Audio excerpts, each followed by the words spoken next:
In the United States, no one has successfully challenged an incumbent president for his own party's nomination in more than a century and a half. And President Trump, with his approval rating among Republicans at 80 to 90%, has laughed off any suggestion his nomination is in jeopardy.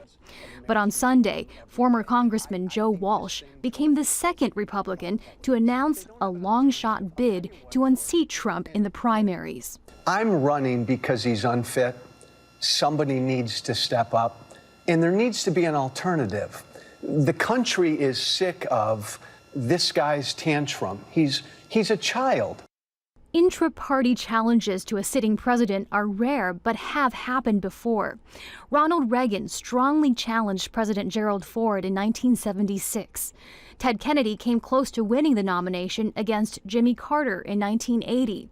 And Pat Buchanan challenged the first President Bush in 1992. Each incumbent went on to lose the general election. Bill Weld for president.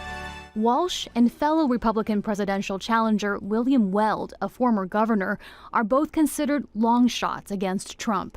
To call it suicide would be pretty close to accurate at this point, but a lot can happen in 6 months, especially with potential economic downturn looming.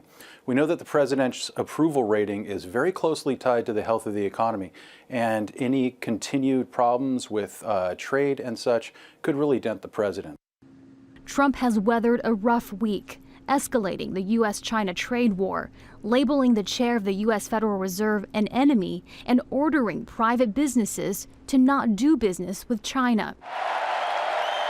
But the Republican National Committee is right behind the president, and he's raised a small fortune for his campaign, which make it difficult for anyone to challenge him and win.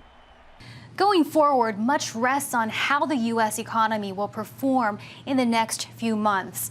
This week ended with stock prices tumbling over uncertainty about Trump's handling of the U.S.-China trade war. But overall, gains in the economy and job growth have been robust under Trump's presidency.